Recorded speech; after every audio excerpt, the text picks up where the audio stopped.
Hi, this is Adam from Chef Life Radio. I'd like to introduce you to a friend of mine who's doing some great work. Have you done all the hard work of writing a book, but you can't get it in enough readers' hands? If so, check out my podcast, The Reluctant Book Marketer, anywhere you listen to podcasts. Check out his podcast, won't you? The links are in the show notes. You know, we're super blessed. Our restaurant can meet people from all over the world and chat with them every day. And I tell them the story of when the day we opened, we had $7 left. And I don't mean that I'd have to dip into my 401k. It was $7 And I see as we're aging, a lot of us turning to meditation, prayer, getting rid of our bad habits, all those things that come from the business. And in that, there's a lot of space to learn one of those 3 R's, reinvent. You know, look, this was such a tough year. It's just fucking hard, man. Really hard and scary. Something new is coming, I think, for most of the people in the world. That's Deidra McGuiness-Ciolko, restaurateur, professed taco maker, and dear friend. And on this episode of Chef Life Radio, she's going to talk about her journey from the Beantown, Boston, all the way to Costa Rica. And on the beach, she burned her boats. She's been living by the 3 R's ever since then. And you're going to find out what the other 2 are after the break and how you can put all 3 of them to use to create a life worth living. With one caveat, be careful what you wish for. This is Chef Life Radio, serving chefs just like you who want to enjoy their careers without sacrificing their lives. I'm your host, Adam Lamb, and over my 30-year career as a chef and hospitality professional, I've coached and mentored thousands of culinarians who led lives of contribution, community, and authentic leadership. Let me be your guide on this journey together, looking for solutions and perspectives to some of the biggest issues impacting the hospitality industry, our lives, and our careers today. We Chef! And now, back to the show. I'd like to welcome to the show very, very dear friend, Deidra McGuiness-Ciolko. Hi, Dee. Hi, Mr. Lamb. Listeners are probably really interested why a gal from Boston, born and bred in Beantown, ends up in the Caribbean. Yeah. So I am a taco maker in the Caribbean now. I ended up here because I took a chance on doing a consulting job in Santa Domingo to revamp the liquor end of a casino. So that meant the bar, the liquor on the floor, the events. They had a lot of big events. They had a theater. I said I would do it for 6 months. It was something different. I didn't even know where the Dominican Republic was. And I stayed 9 years there and became the director of operations for the entire casino. Because you knew where all the bodies were buried. Yeah. Yeah. So that's how I ended up in the DR. And then my son was born, and my husband and I, your good friend Mark, we moved back to Florida, and he pursued his career in this lovely business, and I became a stay-at-home mom. And before he passed away, he made me promise him that I would not run back to the Dominican Republic. which at first you did your best to I did honor that. I waited 5 years and kept coming here on vacation. Finally said, okay, how can I stay here? And I had developed this awesome fish taco that came out of some weird dream. And I said, okay, I'm going to move to the DR and sell fish tacos in this little town of Cabernette, which is a surf and kite hub. And yeah, so with my partner, Joe, we did that and started Gordito's FreshMex restaurant. And we are 10 years old now. Now, I seem to remember that time when you finally made a decision to do that. And if I remember correctly, at that point, you know, you were all in because there was no plan B. No plan B. And I tell people that story. we're super blessed. Our restaurant to meet people from all over the world and chat with them every day. And I tell them the story of when the day we opened, we had $7 left. And I don't mean that I'd have to dip into my 401k. It was $7 fucking dollars. And no plan B. Right. And no plan B. And as the Dominicans say, gracias a Dios. We made it, thanks to God and also to ourselves. We worked super hard. Yep. Super, super hard. And we built something really cool. And we have now franchised. We have 1 franchise store open and 2 in the pipeline. That is where the money's at, baby, right then and there. Let's hope so. Well, and so, I was so excited to think about what we would talk about. And of course, there's all kinds of things that are bubbling up. But one of the things that struck me earlier was this idea about resilience, especially having come through, our plague year here in the United States, and curious to know how that played out in your neck of the woods. I mean, you basically got there and you burnt the boat, right? Yeah. I mean, resiliency is one of my favorite words. And I don't often have nice things to say about myself, but I know it is a shame. It's a shame. It's a byproduct. I'm getting there, though. Growing up in Boston for Irish, Italian, Catholic. You know how right that is. There you go. But I will say that I'm super resilient. And I've had several acts. And I'm not afraid now of doing anything anymore because I did this. And so, speaking of the pandemic, as that rolled around, I know there was a lot of fear around that for business owners, especially restaurant owners around the world. Yep. And I literally didn't have any fear. I just figured we're going to make it. It's going to be fine. We had to close. Okay. 5 months. And that was tough. The laws here in the Dominican Republic for the curfews and what were very strict, and you don't mess around. You do what the government tells you. So, we shut down March 17th.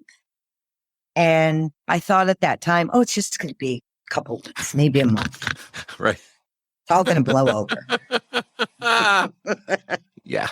And as the, weeks crept on, we had to make some big decisions. So we liquidated all our employees, which in this country, they have a very great rule that when you fire someone, you have to pay them severance payments based on the amount of time they've been. So that cost us a lot of money, but we liquidated everyone so that they would have money. We shut down the business. We bought out our little partner and we reopened another corporation. And while I was in the lawyer's office at the very beginning, I took my son Joey with me, who is 21, because the lawyer is very much a misogynist. And I've learned over the years not to deal with that.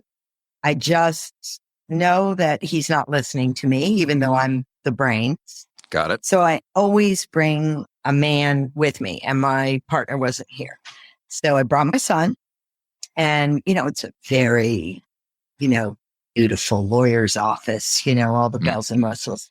So we leave, and my son says, I had a little epiphany when we were in there. It's the 3 R's. And this is the true story. It just keeps ringing in my head. Reduce, reinvent, and relax. See, now that's fascinating, because my experience of the plague year was there was definitely no relaxing.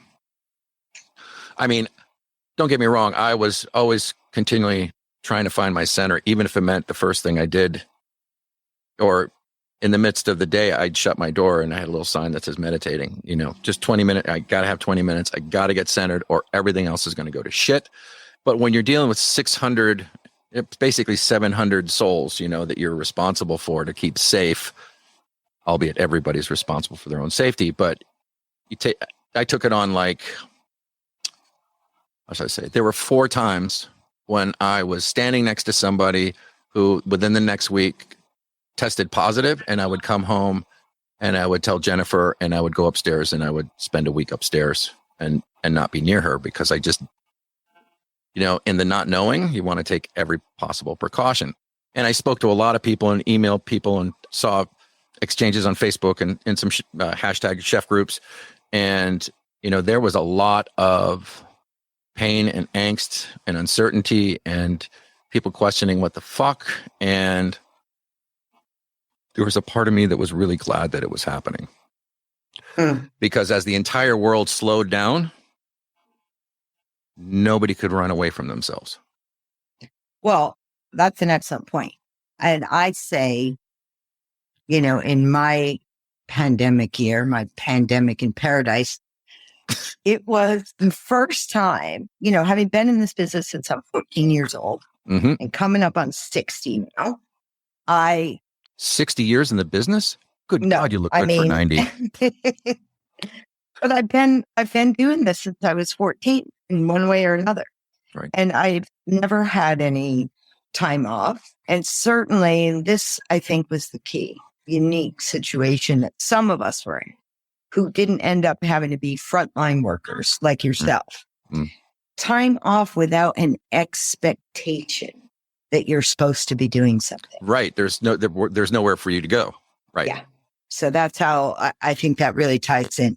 And that was the first time I had ever experienced anything like that. And the fear that you're talking about and people getting sick, we could have opened for delivery, but I was very afraid of the virus for myself and for my employees and their families. Yep. And we just chose not to. And I watched other businesses, the pizza place and the hamburger place, fucking raking it in. And I'm sitting there thinking, I'm doing the right thing.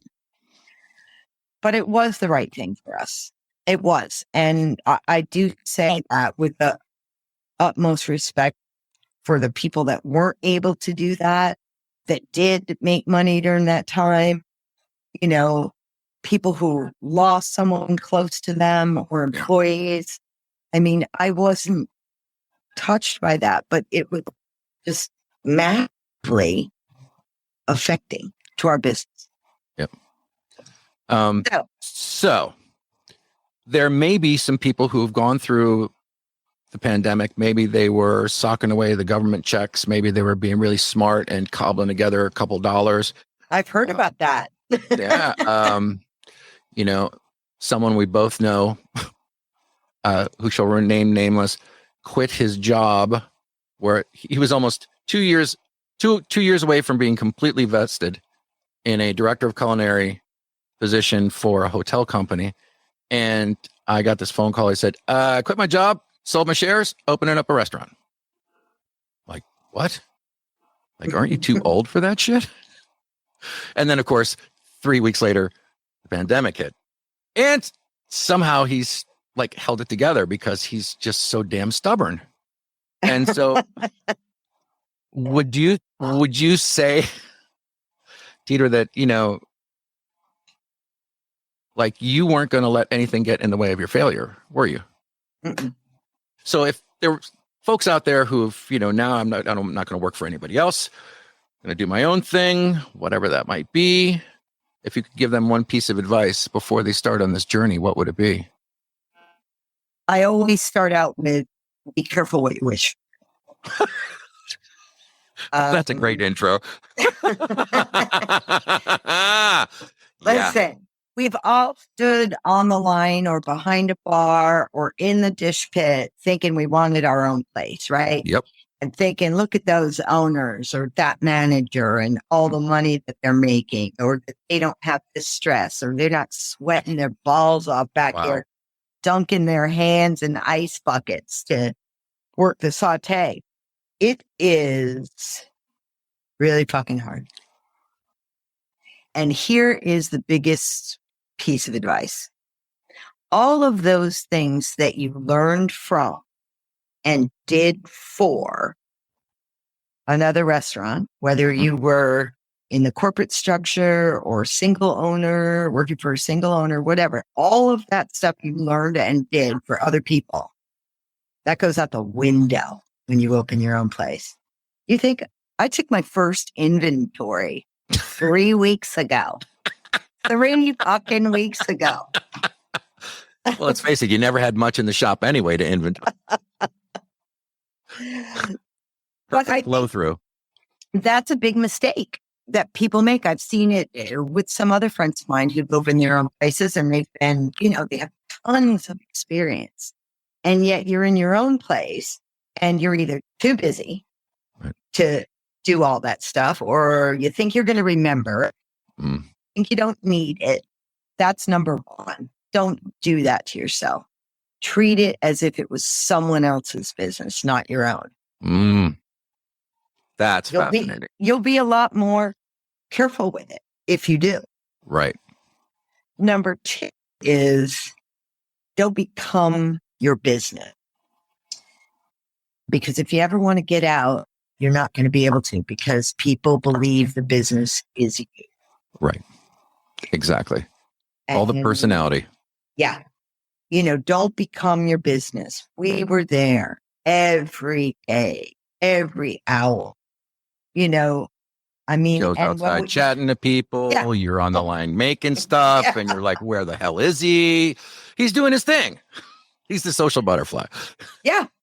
So when we wanted, and we were great partners in that, he was amazing with the clients. And I will tell you this, when we opened the business, I just wanted a taco stand on the side of the road, like a retrofitted hot dog car. Right. That's it. And he, who is, quite the cook and has taken a lot of culinary classes and, was lucky enough to work with Wolfgang Puck and, an internship, but never did the day-to-day grind. Right. He said, no, we're going to do this. We're going to go big, blah, blah, blah. And we did, and it worked. But I said to him at the beginning, I got about this much customer service left in me. So please, I will deal with it. All the other shit, but don't make me go out there and talk to people. So yeah, don't make the business all about you. It is very much your baby. But I think the mistake that we made, and I've seen with a few other people, is not being able to teach that baby to go to sleep by itself. Right. And it's a hard mistress. I mean, it's awful hard to cuddle up to at the end of the night. I mean, you got nothing, man. No. I spent the weekend in Ohio doing a discovery visit for a family-owned business. They have 3 outlets that was, not only the grandfathers, but their fathers. Family grew up in it. And the mother, who is a workhorse and a giver and a very, very caring woman, is constantly scanning the entire environment. And yet wonders, like, what do we need to do in order to step out of the business? Because they're getting tired, right? Yeah. They want to bequeath it to their kids. They want to sell it. So like, where are the systems? If someone walks in here, is like, okay, so where are the receipts from last week? Like what? And so to spend that entire weekend kind of like steeped in that mom and pop, and like the stone cold desire of this woman, I could see it in her face. Like, she loves what she does, but she's tired. I'm tired. And I will tell you, I'll just share this quickly with you. There's a Facebook group called Asshole Line Cook. I'm surprised I'm not a part of that. Right. Well, and I follow it, right? And there was a post recently with a very, with another topic that's really hot right now, like restaurants not being able to get employees because they don't pay enough. And, that's a huge thing right now. So, this asshole line cook, he was saying, yeah, well, fuck all those owners. If you can't afford to pay people, shouldn't be in business. And, just a really harsh post. And I think if you were talking to some of the big corporations or just about that, okay, there's some validity there. But I took it super personally and I fucking went off. And I didn't know it was a public page. I thought it was private group. It wouldn't have mattered. Well, the next day, because people could see what I had written. So the next day, some of our best customers, like, are you okay? Are you all right? Because I basically told people, and I feel really badly about this, and this is why I'm sharing it with you. I basically told people, get out of this business if you're expecting something else. And I went on a tirade about how exhausted I was and, shit life this business is and how devastating it can be to families and this and that. And I was like, go get your fucking college education, do something else. So I wrote that, got it off my chest, feeling pretty good. Forgot to hit save to draft. Yeah. And the next day, after I realized that people had seen it and after I reread it, I was like, how could I? Where do I get off slamming the industry that has sustained me my entire life? Yep. What a piece of shit being that. Because here I was telling people I ride home in the car crying 3 nights a week. Now that's the truth, but I didn't want my clients to know that. Right. So you do get tired in this business. And if you open up your own place, it's 10 times worse than your worst day doing inventory, sleeping on a cardboard box in the storage room. Back-to-back doubles for 5 days. It's worse than. But let's just hit the flip on that. It's incredibly rewarding. Right. It's that same, which is dangerous, of feeding people's souls because you are feeding people's souls. It's not just food. It never is. No, here's, I think, a trick to success, if I have any advice for anyone in this business. How about an observation? Yeah. I always would say you have to be grateful to your clients for choosing to spend their dollars with you. But the other day I was listening to a meditation room and I heard this line, what you appreciate appreciates. And that encompasses that. I tell my staff, even when they're rolling a burrito, if I see them slop something together, or if I see that there's only pico de gallo on 3/4 of that burrito, I say to them, you eat because these people eat. You have to understand that. So treat their food with the same reverence, even though it's just a burrito or a taco. Because if they don't come here, your family doesn't eat. So I love the, I had written down earlier when you were talking about sacrament. We provide people a very unique opportunity.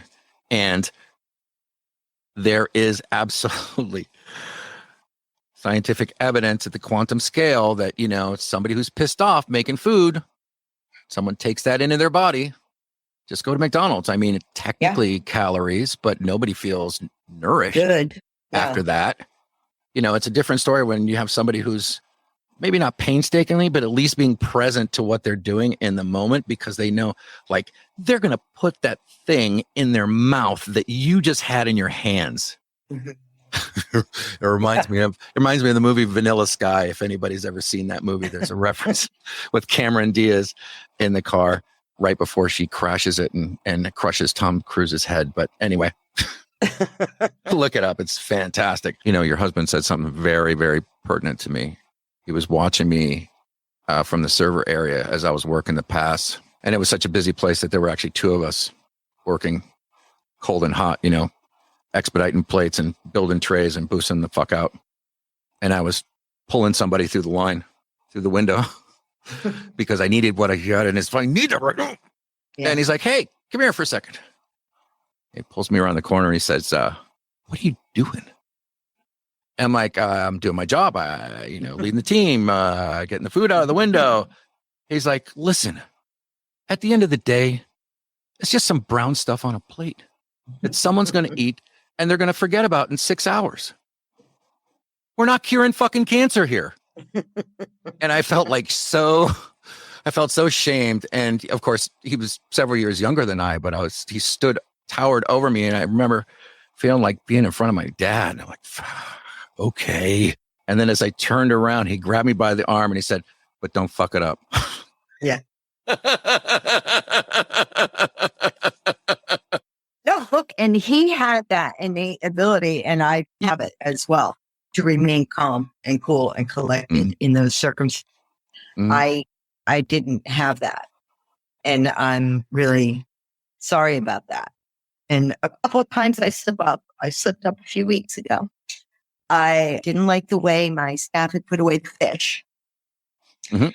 And even though Joe, my partner, offered to help me, I was screaming and yelling over on the other side myself.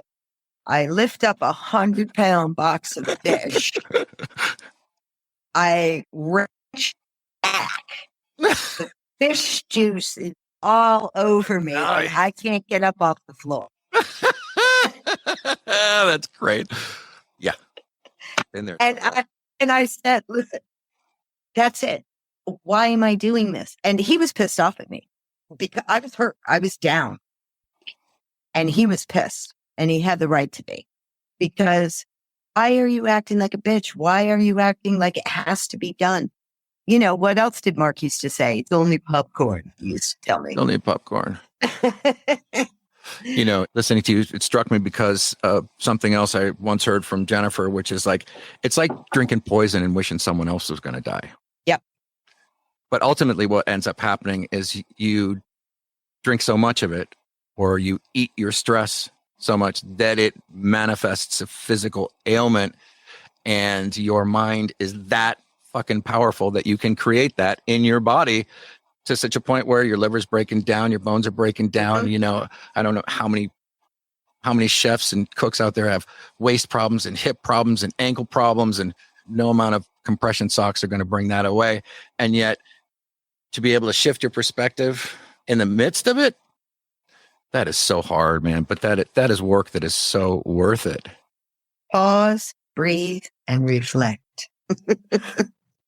And I hate it because I never thought that would become me, but it was a necessity. If I didn't do that, I was going to die. Yeah. I mean, I've been smoking and working and drinking like a maniac since I was 20 years old. And what do you think? I had to do the work and learn to meditate and learn to calm down and learn to be a duck and let things slide a little bit. And you know what? My restaurant is not worse off for it. It's better off. That's so good. That is so good, Dee. Hey, and how are you? Yeah, good. Did I smile enough? I'm used to being in the fishbowl. There's only truth between us. You don't have to put on things for anything. No, in all of these, I mean, I think anyone like yourself, we're all used to being in a fishbowl, putting on the show and leaving our jacket at the door and thing. But doing the hard work. Weren't you the first person who ever said to me, Lamb, just don't be full of shit? It's difficult when you're bright and charming, because you could fool a lot of people. Not all the people. No. And not yourself. Well, thank goodness I had someone in my life like you who spoke the truth to me in a way that, I couldn't get away from it. Couldn't squirm away. I couldn't charm it. I couldn't do anything about it except just sit there and go, fuck. Yeah, I have that uncanny knack. It's something people don't really like about me. That's Joe. Poor Joe had a midlife crisis last year. And, that we were separated for a year and a half. Sorry to hear that. We're back together. Yay! Building and being gracious to each other, which is a big part of it. But it also, and I never actually did the hard work before, so I wasn't too down with the whole coaching thing. Did it on a lark. It was just going to be 6 weeks. Right. And I've been doing it now for a full year, and it's turned my life around. Smarten up, motherfucker. Everybody needs a coach. Not you, Deidra. I'm just talking to the listener. Everybody does. Everybody needs a coach. Everyone does. Everybody needs an outside perspective because we can fucking bullshit ourselves so easily. So I'll own that and say, I spent most of my life bullshitting myself. Yeah. And I am a bubble popper. That's what people have come with people. And you know that. Oh, this is a great, or I'm going to do this, or I'm doing that. And I'm like, pop, pop, pop, pop, pop. Yeah. I did it to everyone else, right? But I couldn't do it for myself. You need a coach or a shrink or a priest. You need somebody. Hey, and I'm sorry, during the show, I wasn't even thinking about not swear. No, you can fucking swear, man. Okay. So I just want to say what a pleasure it's been. Deidra. Love you. Ciolko. I can't tell you how much I appreciate reconnecting with you. It feels like just yesterday, really. Feels like yesterday. Chat. So thank you. Love you very much. I love you too. That's it for this episode of Chef Life Radio. If you enjoyed it, it made you think, laugh, or get pissed off, then please tell a friend. Get your free copy of 3 Ideas for Less Chef Stress by signing up for our monthly newsletter at chefliferadio.com/sign up. Here at Chef Life Radio, we believe that working in a kitchen should be demanding. It just shouldn't have to be demeaning. It should be hard. It just doesn't have to be harsh. We believe that it's possible to have more solidarity and less suck-it-up sunshine, more compassion, less cutthroat island. We believe in more partnership and less put up or shut up, more community, and a lot less fuck you. Finally, consider for a second, for all the blood, sweat, and sometimes even tears we put into what we do, really, at the end of the day, that's just some brown stuff on a plate. None of it really matters. It doesn't define you as a person or make you any more special or less than anyone else.